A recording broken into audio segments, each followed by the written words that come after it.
Soren and Thorn by Matias Travieso-Diaz. Audiobook. In the early spring, Mother Barred Owl, Strixvaria, laid 2 eggs in a nest she and her consort had built in the hollow trunk of an elm tree. She laid the eggs 8 days apart, but did not start incubating them until she discharged the second egg, thus the earlier chick did not have a size advantage due to earlier development. Mother Owl incubated for 4 weeks, and during that time her mate gathered food for her, as was the duty of all males. A warm evening in May both eggs hatched, almost simultaneously. One, a female that came to be known as Thorn, was somewhat larger than Soren, her brother.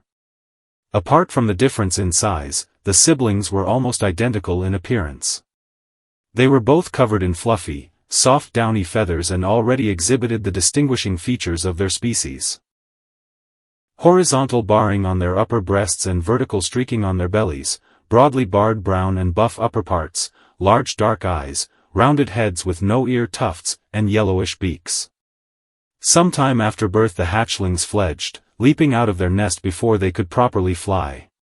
They flapped their wings clumsily and used their talons and beaks to climb and hop from branch to branch of the tree that held their nest. Then, they jumped out to explore other nearby trees. The fledglings were uncoordinated and fell to the ground time and again. It was then that their personality differences began to display themselves. Thorn was impetuous, at once bouncing off the ground to start climbing right away. Soren, on the other hand, was slow and deliberate, and often watched with what could be described as wonder, or perhaps envy, the determined moves of his sister. Neither bird ever came to harm during their infancy because their parents, particularly Mother Owl, guarded them constantly. She received frequent kill deliveries from her partner, and ate some of the food and fed the rest to her offspring. When not eating, Mother was watching against potential attackers like night-roaming coyotes and great horned owls. Both Soren and Thorn began flying at the end of the summer, and by mid-autumn they had gained their independence and were ready to move away on their own. The differences between Soren and his sister then became obvious. Thorn was a conventional barred owl. She slept during the day and became a ferocious hunter after the sun set. She flew in silence like an angel of death and pounced on the little creatures that moved on the forest floor. Her preference was for small mammals, mainly voles, moles, and field mice, although she also went after bats, lizards and snakes, beetles, and other insects. Sometimes, when more than one potential prey was detected, Thorn would seize and kill the first, bite off the head, and then swoop on the other victim before coming back to finish her meal. I hope you are enjoying Soren and Thorn. Don't forget to like and subscribe. Soren was a diurnal owl. He usually slept through the night and went to work at dawn. Since he hunted during the day, he could not count on surprise to sneak up on his prey undetected. He mostly went after small birds, particularly swallows and thrushes, whom he would chase for some distance before trapping them in his claws. He would wade into shallow waters to capture fish and aquatic creatures, and would hunt for frogs, salamanders, and other amphibian beings.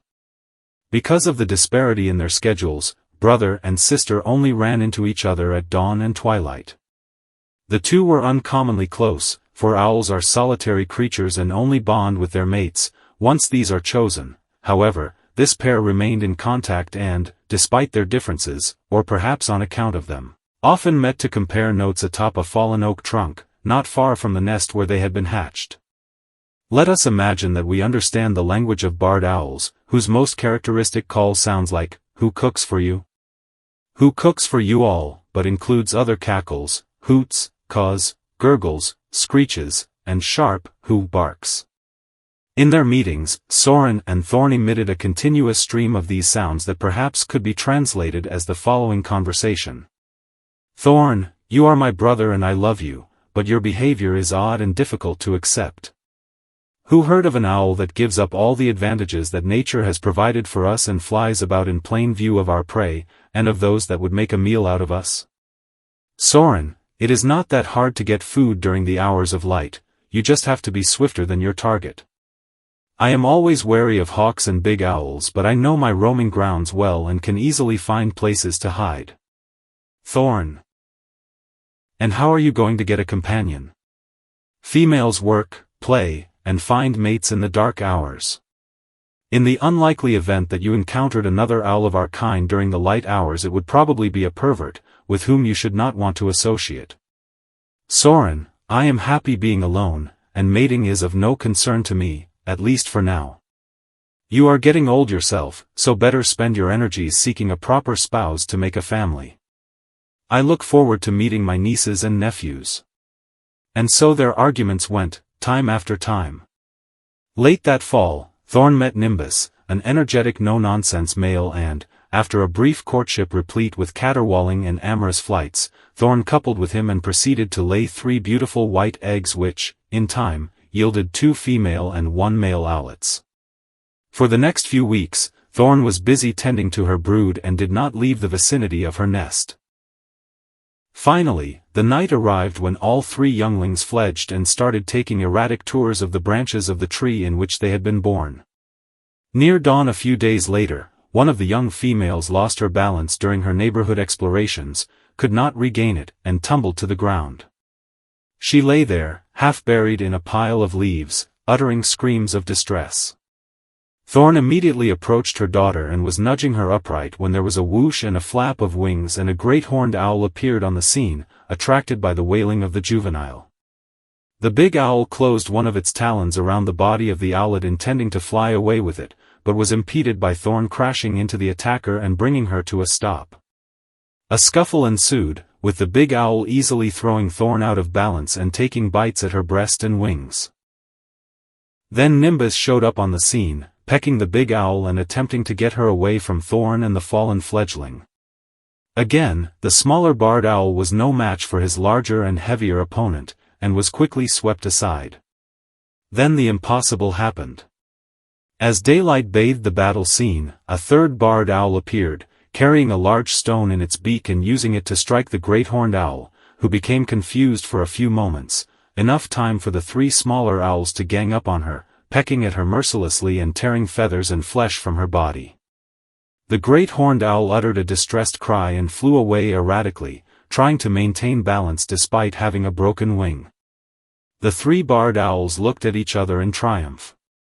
Finally, Thorn turned to her brother and acknowledged. Thorn, I was wrong in passing judgment on your lifestyle. Had you not been alert and functioning during the day, perhaps the rest of us, including our young, would have perished. Soren, with a self-deprecating shrug, do not mention it.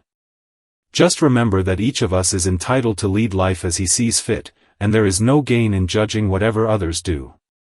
He gave his sister an affectionate nudge and, turning his head, winked at Nimbus warmly.